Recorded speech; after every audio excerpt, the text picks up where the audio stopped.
Hello everyone. In this video, I'm going to talk about how integration relates to area under the curve. So let's start with this example. So we need to find the area in the first quadrant to the left of x equals to 4 and under the parabola y is equal to x square plus 1. So what we are given here is this is our function x squared plus 1, and we need to figure out the area in the first quadrant to the left of x equals to 4. It means we're talking about this shaded area. So all this area under the parabola and above the x-axis. If we know nothing about the integrals and we want to approximate this area, so what the best approximation would be, we can approximate the area using this triangle. And since we know that how we can find the area of a triangle, so we need the height and we need the base. So this would be our base of the triangle. So approximate area in this case would be, so half base into height. So in this case, base is from 0 to 4, so length is 4, and height is the height of the triangle. So in this function we can put x equal to 4, so 4 square plus 1. So the height is, even from the graph you can see that it's 17, and when we calculate this, so area is 34 square units. So that is like approximated area of this shape, this shaded red area. So other way of approximating the same area is that we can do some geometric approximation. So we can divide this into we can two rectangles, and we can try to sum the area of these two rectangles. So this is our function, the same function that we had before, x squared plus 1. So what we're going to do is we're going to divide our x-axis, so width of 2 units, intervals of 2 units, and we're going to figure out the approximate area using these rectangles. So area in that case would be area of rectangle 1 plus area of rectangle 2. So area of a rectangle is width times height. So width times height of rectangle 1. Similarly, plus width times height of rectangle 2. All right, so for the first rectangle, so we have width 2 and height would be the height of the function at when x is 0, what is f0? Similarly, for rectangle 2, the width is 2 and the height is this height, so which is the value of the function when x is 2. So we get, so our original function is, remember, x squared plus 1 is our fx. So if I put 0 here, so f of 0 is 1 and f of 2 would be 2 squared plus 1, which is 5. So we get 2 plus 10, so we get 12 square units. So this we can see even from the drawing that this is a very poor approximation. It's very underestimation. So this was not a good geometric estimation. So when we tried the width of each rectangle as 2. So let's do another geometric approximation and reduce the width of each rectangle. So instead of having 2, let's do half. So in that case, we end up with 8 rectangles, 3, 4, 5, 6, 7, 8. So what we can do is we can find the area by sum of these 8 rectangles. So delta x times, so width times the height of the function. All right, so area of first rectangle is going to be width times the height of the function, which is f at f0. Area of the second rectangle going to be width times the height of the function when x is half, and so on. So when we use all the 8 rectangles, so I can tell you we get 43/2, which is 21.5 square units. So it's a better approximation, but it's still an underestimation. So better approximation. So one thing that we can notice from this example is as we increase the number of rectangles or as we decrease the width of each rectangle, we get a better approximation. So from this table, you will see that if I keep on increasing the number of rectangles, so these two cases we have done. So if I use 100 rectangles, then I get 25.02 square units as my answer. If I do 1000, then 25.3. If I do 10,000, 25.33. So these three are pretty close, right? So it means as we increase more and more number of rectangles, we get better and better approximation of area. So calculus helps us to do all this process fairly quickly. So if we want to figure out some area, so we can choose a small rectangle with width dx. So I'm just going to redraw here. So for this small rectangle, so if we have this function fx, so that is our height of the function. So if you want to find the area of this small road, so area would be, so small area is equal to small width dx times height of the function fx. So this is our area of a very small cutting or small part. So if we just take the integral of this area, we just sum up all, take all the rectangles, small rectangles, and sum up those. So we get our integral of dA is equal to integral of fx dx. So that gives us the overall area of a area under a curve. Thus, in this case, if you want to find the area, so area of small road, so d integral of dA from a to b is equal to a to b fx dx. And in the given problem, we can say that so area of this portion is given by integral from 0 to 4 x square plus 1 dx, and we can calculate this integral and that will give us area. So it comes from this estimation of using small geometric shapes, so small rectangles. So it's like Riemann sum. So now we're going to use this concept in some of the examples. Find the area between y is equal to e raised to power x and the x-axis from x equals to 1 and x equals to 2.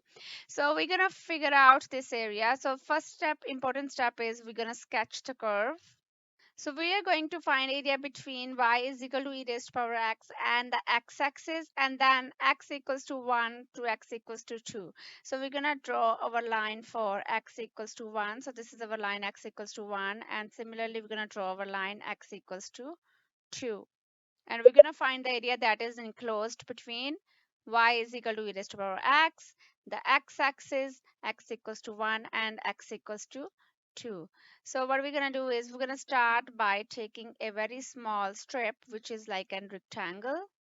And we know that if you want to find area of this, so this is our dx. So area would be, so a dA is equal to, for small strip it would be e raised to power x times dx. E raised to power x is the height of the function. But if you want for the whole section, so you're going to take integral from 1 to 2. So our required area is equal to integral from 1 to 2 ex dx. So integral of e raised to power x is e raised to power x, and then you apply the limits. So upper limit minus lower limits, which is approximately 4.63. So this is area under e raised to power x between x equals to 1 and x equals to 2. So it's very important to sketch the function so that you don't make a mistake. Let's try one more example. Find the area under x squared plus 2 and the x-axis as x goes from 1 to 3. So first step is sketch. So we're going to sketch this parabola. So x goes from 1 to 3. So area between this function x-axis and x goes from 1 to 3. So we are talking about this yellow shaded area. So again, in order to find this area, so we can take a small strip of width dx, and then area of this small strip is fx dx. And so fx in this case is x squared plus 2 dx. But if you want to go from 1 to 3, so we take set up our definite integral. So area is integral 1 to 3 x squared plus 2 dx. So when we evaluate this integral, so integral of x squared is x cubed over 3, integral of 2 is 2x, and the limits are from 1 to 3. So we plug in the limits. Upper limit 2 times 3 minus lower limit, and when we evaluate this we get 12 and 2/3 square units, or 12.67 square units as our area. So these are our basic area problems. We're going to discuss some more complicated ones. So we're going to discuss three types of area problems in this course. So first type is like find the area below fx in first and second quadrant. So first quadrant is like you are finding area something like this, which is exactly what we just did. Or you can figure out similar things. So you have two x values, and you can figure out the value of area in that range. So that is type 1 we have already done. So next we have type 2, which is area between fx and x-axis. So if we notice here, so here we have area between fx and x-axis. So first thing you need to do is you need to figure out these x values. For that, so point A, B, C, D. So these values you can figure out by figuring out the roots of the function. And since we are interested in the total area between x-axis and this function, so we can write that area as integral sum of three integrals. So first we will figure out integral from a to b fx dx. Then we figure out integral from b to c. So b to c fx dx. But when you evaluate this integral, you're going to get a negative value because this area is below the x-axis. So if you are interested in total area, you have to take the absolute value. And then integral c to d fx dx, which is again positive. So this is what we're going to do if you're interested in finding the total area. So I would like to point out that if you just do integral from a to d, so if you just evaluate this integral, integral a to d fx dx, so that value would not be equal to the area because that would be the net effect. But since we are interested in total area, so we have to add the absolute value of each part, so each area. So the values of integrals above the x-axis, so these gonna be the positive areas, and what you get below the x-axis, so that definite integral is usually negative. But if you're interested in total area, you need to add all the three areas together, so just the absolute values. So that means evaluation of an absolute evaluation of a definite integral is not necessarily same as the area. You might get different answer. And the third type of problem that we're going to discuss is area between two functions. For this one, what we do is the first step is you graph the function and you find the points of intersection, and you figure out what is this value and what is this x value. So let's say this is our function fx, this is our function gx. So since we are interested in finding the area between curves, so net area or the shaded area is this one. So that we can get. So if we figure out all the area under fx, so all this area, so if you figure out all the yellow area, so that is area under the curve above the x-axis, so that would be integral a to b fx dx, and then we can subtract the area that is under. So let's subtract this green area. So that is this blue area. So that is area under gx and above the x-axis. So basically it is integral from a to the f upper function minus f lower function. So upper minus lower function. So that will give you the required red area. So this was fx. This was gx, right? So, and the net area that you're interested in is the red area. So that would be, so upper function minus lower left function. So that area covered between A to B. So these are the three types of problems that we're going to discuss. The first one we are done pretty much. So in the next video, I'll just discuss few more complicated area problems. I hope that makes sense. Thanks for watching this video. See you next time.